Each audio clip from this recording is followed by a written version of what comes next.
Fala galerinha, sejam muito bem-vindos à aula 9 do módulo 2. Módulo 2, lembrando, é o módulo que fala, que vai falar sobre produtos de mercado financeiro, ok?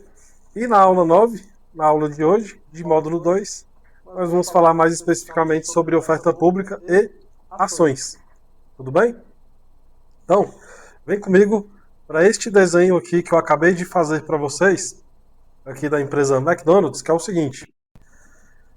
O McDonald's, que é uma empresa, como vocês bem sabem, ou vocês devem imaginar, ela é uma empresa multinacional, então ela tem no mundo inteiro, né? Então é uma empresa gigantesca, a empresa McDonald's.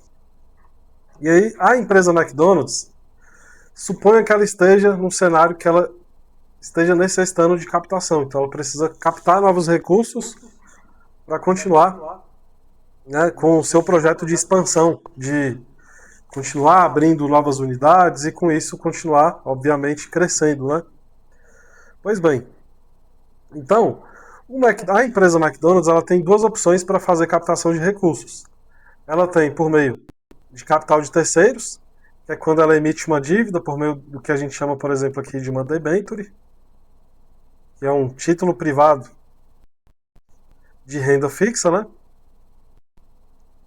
Que é quando a empresa toma dinheiro emprestado do investidor para devolver esse dinheiro emprestado para o investidor numa data futura e mais os juros, que nesse caso é a remuneração do investidor, nesse exemplo que eu estou trazendo para vocês.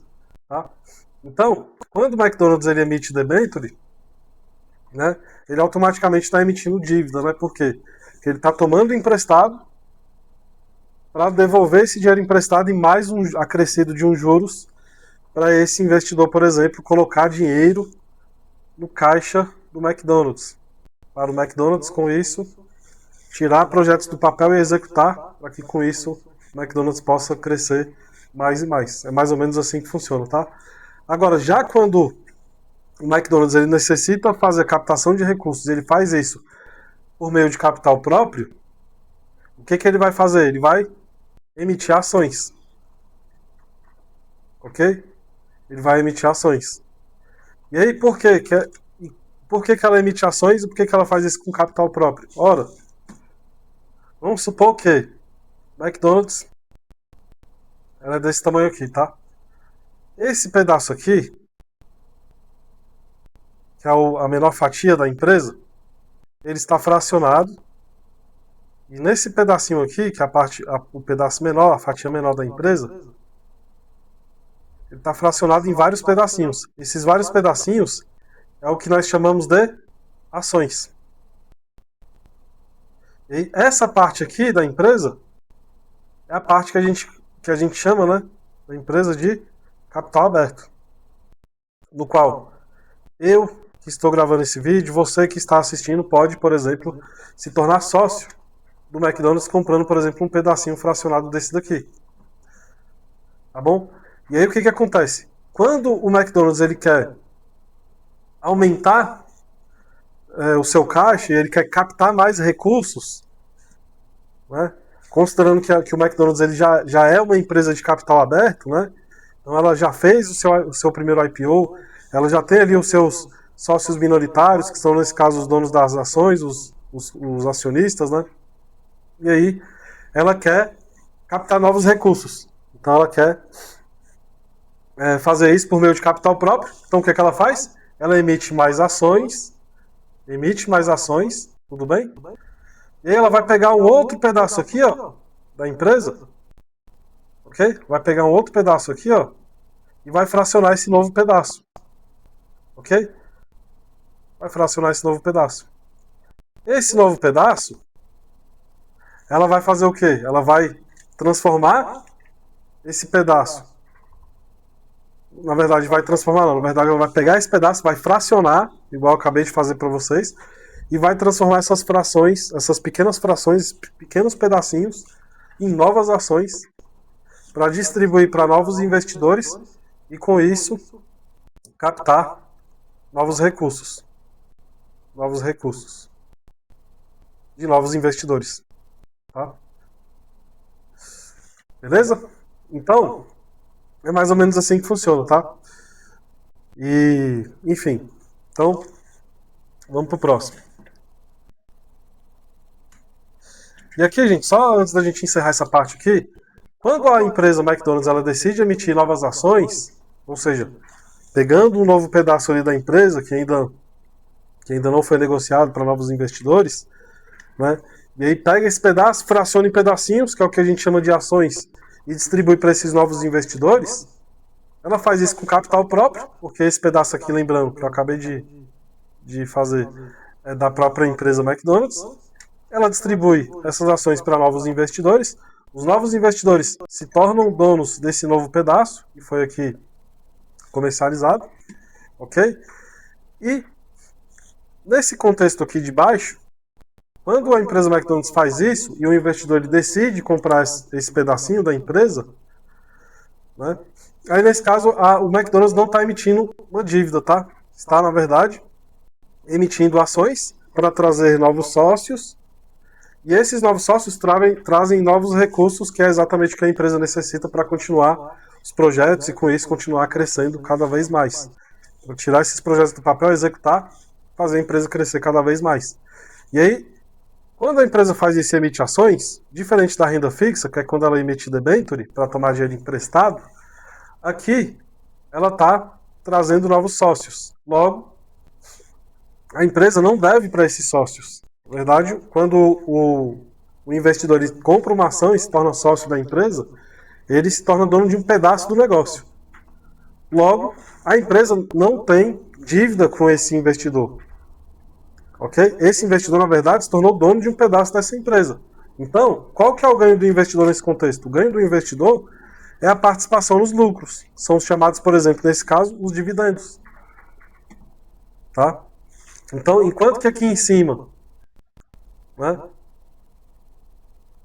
quando a empresa necessita captar recursos e faz isso emitindo dívida, que são debêntures, tomando dinheiro emprestado para pagar numa data futura, esse dinheiro emprestado, logo o investidor ele tem ali uma grana para receber da empresa e a empresa deve esse investidor.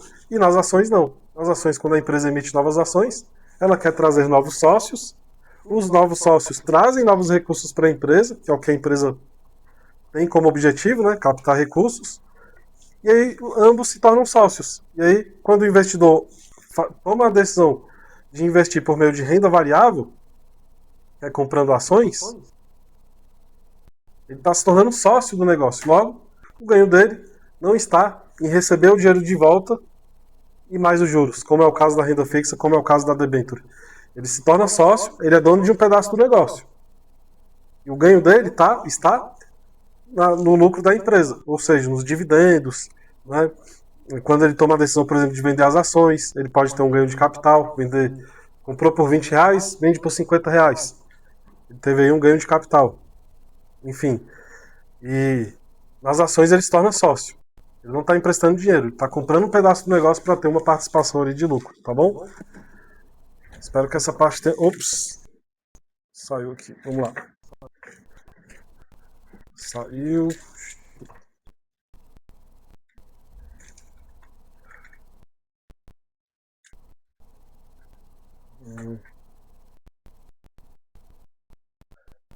Ok? Então vamos lá. Passando aqui para o próximo. Bom, vamos lá. Então, no caso da... Quando a gente fala de, por exemplo, IPO, né, que no português significa oferta pública inicial, oferta pública inicial, ok? Quem emite as ações é a empresa, nesse caso, a empresa McDonald's, né? Ok? A empresa McDonald's, ela faz a emissão dessas ações, ela fraciona um pedaço, uma fatia menor da empresa. Esses pedacinhos fracionados são o que nós chamamos de ações. Quem vai fazer o meio de campo, a intermediação, conectando a empresa, nesse caso, com os compradores, que são, nesse caso, os investidores, ok? Vai ser o coordenador. O coordenador, no caso aqui, pode ser um banco, pode ser uma corretora de valores. Nesse caso aqui eu vou colocar de exemplo o Banco XP. Tá? Então, o Banco XP, ele é o coordenador dessa oferta pública, né? Então, ele vai ajudar a empresa a distribuir essas ações para os investidores, fazendo aí o meio de campo, conectando ambos, conectando a empresa com o investidor, para que com isso gere negócio, né? E a empresa possa distribuir suas ações na oferta pública inicial, tá bom? E aí o coordenador da oferta pública, podendo ser nesse contexto do Banco XP, ele faz uma operação que nós chamamos de operação de underwriting. Só pegar meu marca-texto aqui. Operação de underwriting. Tá? E aí nessa operação, o banco ele propõe para a empresa, nesse caso o Banco XP, 3 tipos diferentes de garantias, que são garantia firme, melhores esforços, ok? E a residual, que é quando fica em stand-by. Eu vou explicar aqui mais no detalhe para vocês, tá? E aí é o seguinte.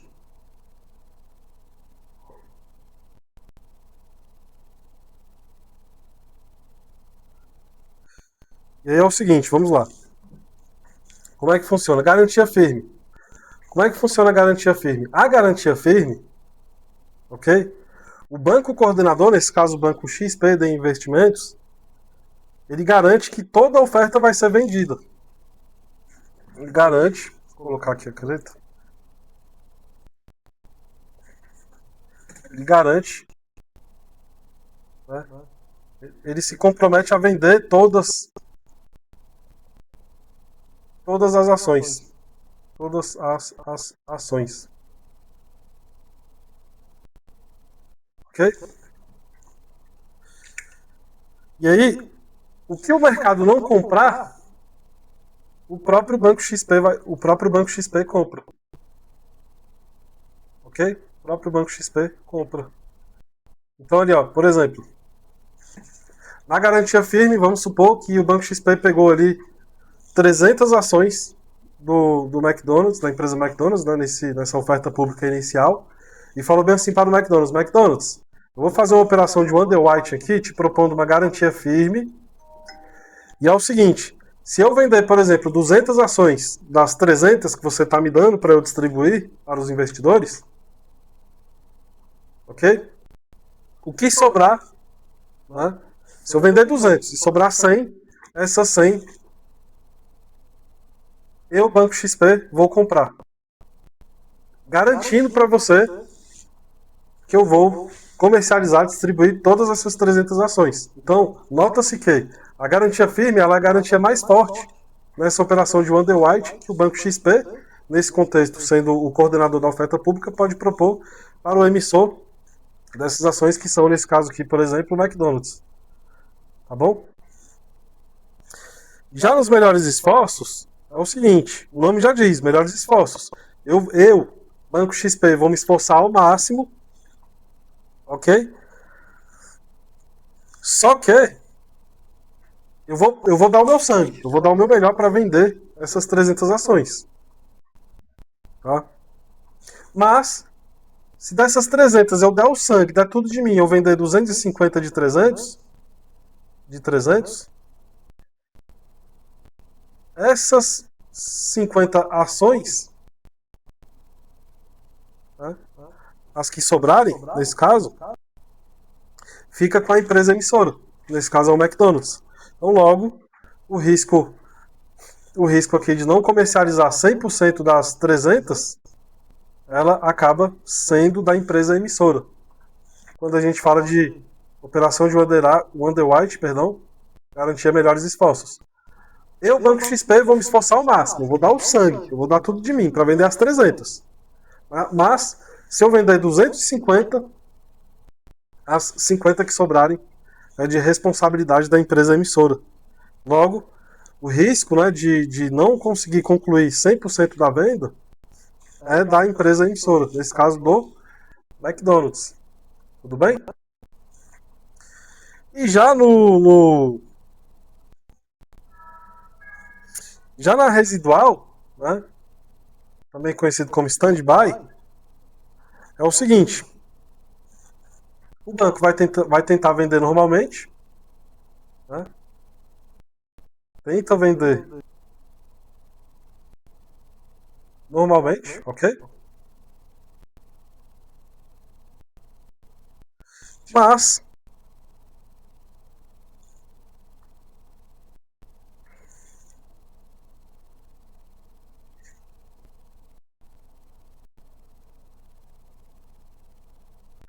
e aí, na residual, tenta vender normalmente, né? E aí, o que sobrar no final, o que sobrar no final, ok? O coordenador compra. O coordenador compra. Beleza? Então, mais ou menos funciona da seguinte forma: ele vai tentar vender normalmente, né? Então, ele vai lá e fala assim: olha, eu vou vender aqui, consegui vender 280. Né? E aí, então assim, para ficar mais, para simplificar para vocês, o residual ele é um meio termo, entre garantia firme, né? E melhores melhores esforços, tá? Então, na prática significa dizer o seguinte, né? Na residual, ele tenta vender primeiro, né? E aí, se ele não concluir a venda, ele vai lá e compra o que sobrar. Então essa é na opção residual, tá? Então, exemplo, tá tendo uma oferta pública de 100 milhões, feito pelo McDonald's. O mercado compra 90 milhões, ok? O coordenador entra e compra os 10 milhões restantes na opção residual, tá? Então é mais ou menos assim que funciona. Beleza?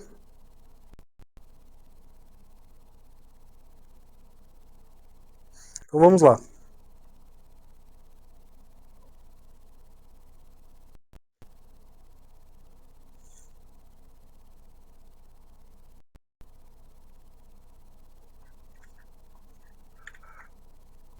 E no IPO, lembrando, né, que significa aí oferta pública inicial, né? Oferta pública inicial, ok? Vamos lá. A empresa emissora ela precisa ter, vamos lá, coordenadores da oferta, né? Que são os underwriters, né? Os bancos coordenadores, podendo ser aqui nesse caso BTG, né? Podendo ser XP, podendo ser, o que mais? Safra, né? E dentre outras que tem aí no mercado, tá bom? Então, todas essas instituições corretoras, elas podem ser coordenadores da oferta, né, e aí abre parênteses ali os underwriters, bancos coordenadores, né, que fazem a coordenação dessas ofertas, tá bom? Tem que ter ali o prospecto da oferta, tudo bem? E o registro e divulgação de maneira adequada, tá? E lembrando, pessoal, que no inglês, o IPO significa o seguinte, tá? É o initial, ok? Initial public offering, offering, beleza? Ok, então vamos lá. Opa. No IPO existem dois mercados, tá? Lembrando, existe o mercado primário, né, onde ocorre a captação para a empresa, né, então nesse caso gerando liquidez para o caixa da empresa, né? Então é quando ocorre o seguinte: a primeira vez que a empresa abre capital na bolsa de valores, né, por meio do IPO, de uma oferta pública inicial, os primeiros compradores dessas primeiras ações que estarão sendo ali comercializados por meio de um banco coordenador que vai estar fazendo o meio de campo ali, a intermediação, para distribuir essas ações, né? Todo o dinheiro arrecadado por meio desses investidores, que se tornarão sócios, né, dessa empresa, por meio da compra de ações, A captação ela vai para o caixa da empresa, gerando liquidez para a empresa. E aí, quando esses investidores, né, que são os donos dessas ações, compraram nessas ações dessa empresa, quando esses investidores decidem, por exemplo, vender essas ações para terceiros, ou seja, para novos investidores, aí a negociação ela acontece no mercado secundário. E aí no mercado secundário, quando eu, Albano, comprei por meio de um IPO uma ação do McDonald's, aí eu tomo a decisão de vender. Para eu vender, eu tenho que vender no mercado secundário, para terceiros, para novos investidores. E aí quando esses novos investidores falam bem assim, não, Albano, beleza, eu vou comprar suas ações do McDonald's. Isso gera liquidez para o investidor. Nesse caso, gerando liquidez aqui, ó, para o Albano. Para o Albano, né, que decidiu vender suas ações do mercado secundário. Então, eu, Albano, comprei lá no IPO do McDonald's ações do McDonald's. Fiz isso no mercado primário, gerando captação para a empresa, gerando liquidez para a empresa. Eu, Albano, tomo a decisão de agora vender essas ações que eu comprei no IPO. Eu faço isso por meio no mercado secundário, gerando liquidez para o investidor, que nesse caso é o Albano. Tá bom? É mais ou menos assim que funciona, tudo bem? E aí, IPO, lembrando, significa Initial Public Offering, em inglês, né, mais conhecido como no português oferta pública inicial, tudo bem? E o follow-on, o que significa nesse contexto todo, gente? É uma nova oferta pública de ações feito por uma empresa que já abriu capital, que já fez IPO, uma empresa que já está listada na Bolsa de Valores, como é o caso aqui do McDonald's, por exemplo. O McDonald's já usei de exemplar nisso, vamos colocar outro aqui, vamos colocar aqui o Burger King, tá? Então vamos colocar aqui Burger King. Vamos lá. Então o Burger King, ele já iniciou já fez seu IPO, ok? Já abriu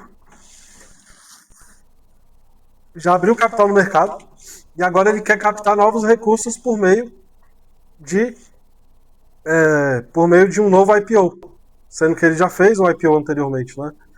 E ele quer fazer isso de novo, ou seja, ele quer abrir um pouquinho mais o seu capital, fracionar um novo pedaço ali que ainda não foi comercializado para novos investidores, fraciona esse pedaço, pedacinhos ali que nós chamamos de ações, para pegar essas novas ações e iniciar uma nova oferta pública inicial, né? Só que na verdade não é uma nova oferta pública, né? Na verdade, já foi feito um IPO e ele quer fazer um outro IPO. E aí esse outro IPO é o que a gente chama de follow-on.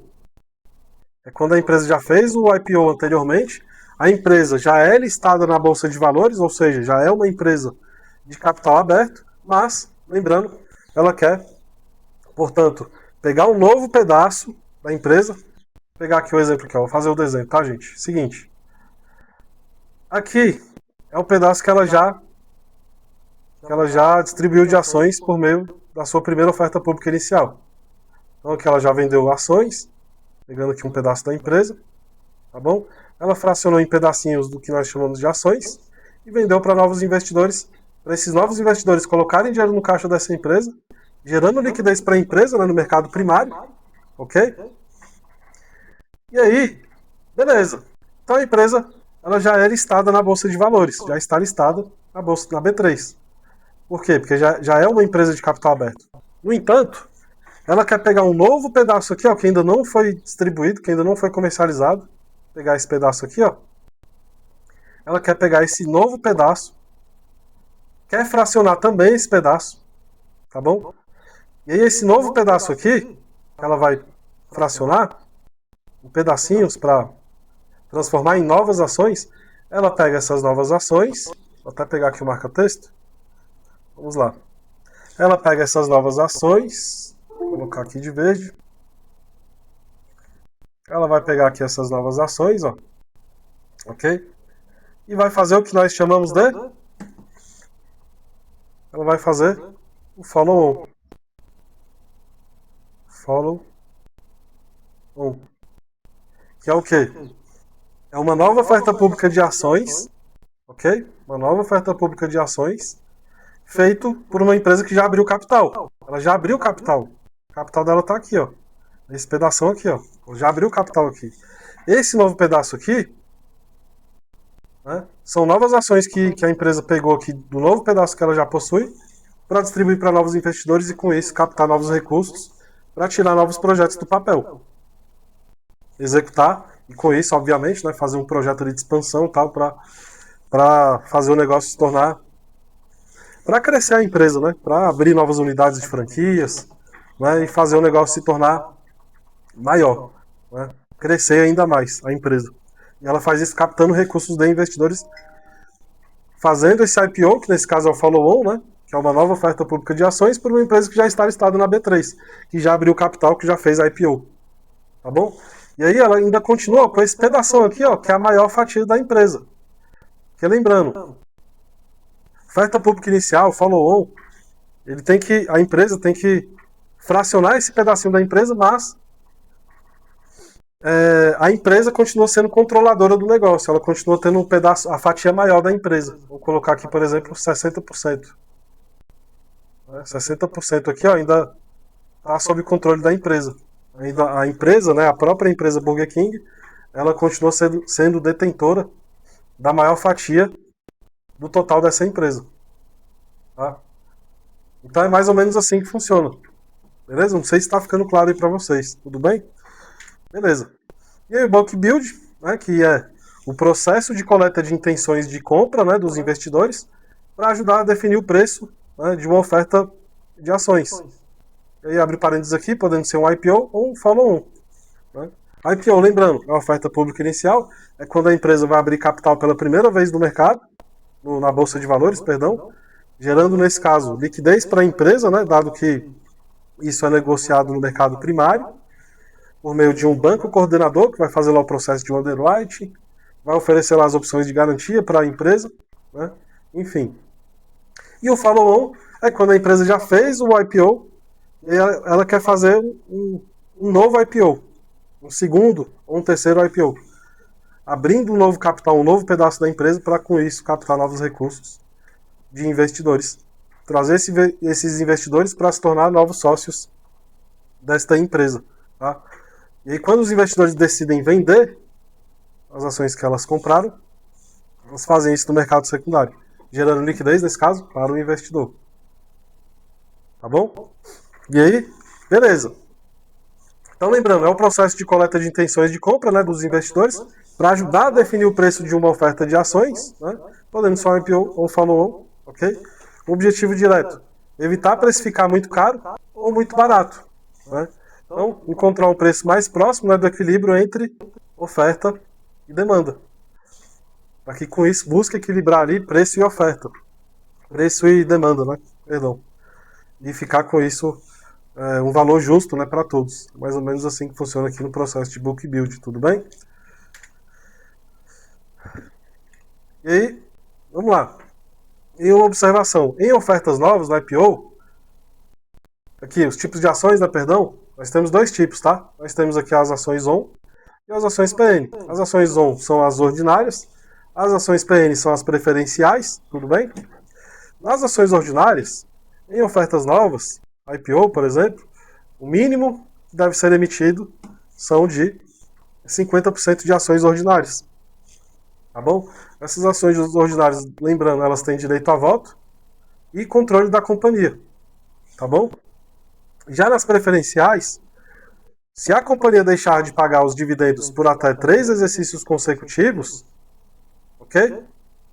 As ações preferenciais, elas passam automaticamente a ter direito a voto. Nesse contexto aqui.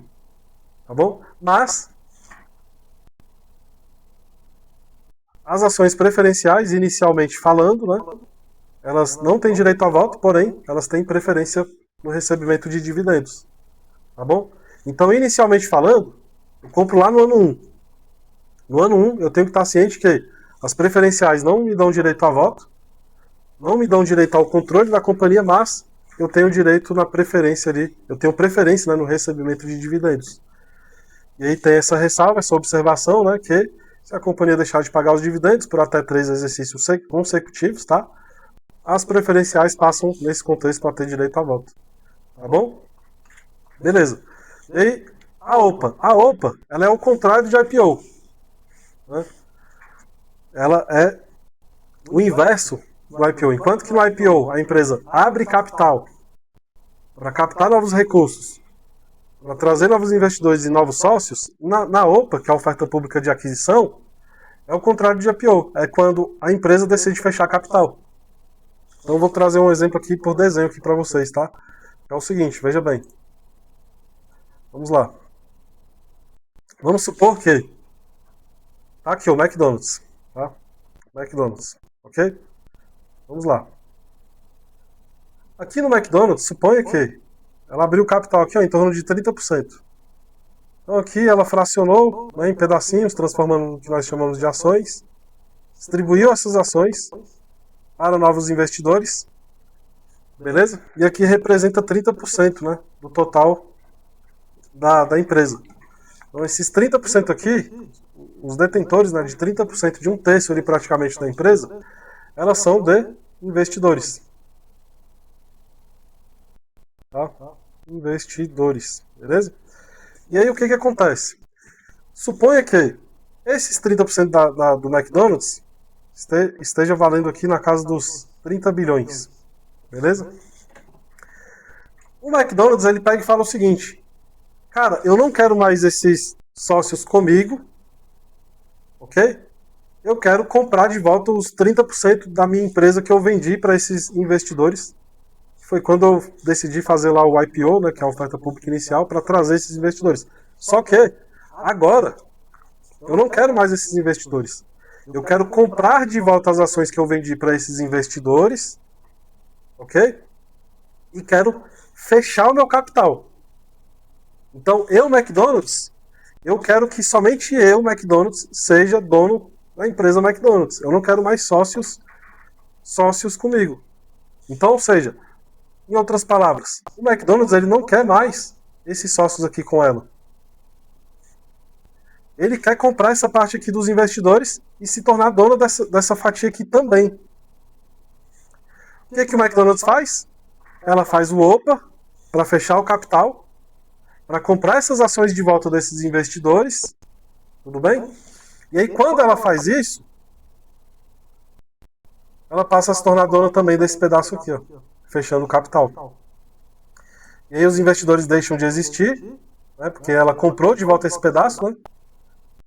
E aí 100% de todo esse pedaço da empresa McDonald's, 100% de todo esse pedaço, né, passa a se tornar somente do McDonald's. Somente do McDonald's. Por quê? Porque ela comprou a parte dos investidores, a parte dos sócios, né? Que era aquele pedacinho lá fracionado quando ela decidiu fazer o IPO. Só que aqui ela fez o OPA, ela decidiu fechar a capital, comprando de volta as ações que vendeu para esses investidores e passando a se tornar dona de 100% da empresa. Sem sócios, sem investidores. Isso é o OPA. Tá? É quando a empresa decide fechar a capital. Tirando os investidores da companhia, da empresa, né, para que com isso a própria McDonald's possa se tornar dona de 100% de toda a empresa. Tá? Que é quando ela fecha o capital e tira os investidores da empresa. É mais ou menos assim que funciona. Não é tira expulsando, ela tira comprando as ações de volta dos investidores. Então, é assim que funciona aqui no caso da OPA, tá? Beleza? Então, com isso a gente fica por aqui, ok? Eu aguardo você com muita empolgação na próxima aula, na aula 10. Tudo bem? E não desista, continue comigo, continue firme, nós vamos chegar longe. Você já começou a sua história aqui no mercado financeiro a partir do momento que você decidiu se preparar para o CPA comigo, tá bom? E vamos juntos, vamos até o final e eu te espero com muita empolgação e entusiasmo na aula 10, tá bom? Valeu e até a próxima aula. Tchau!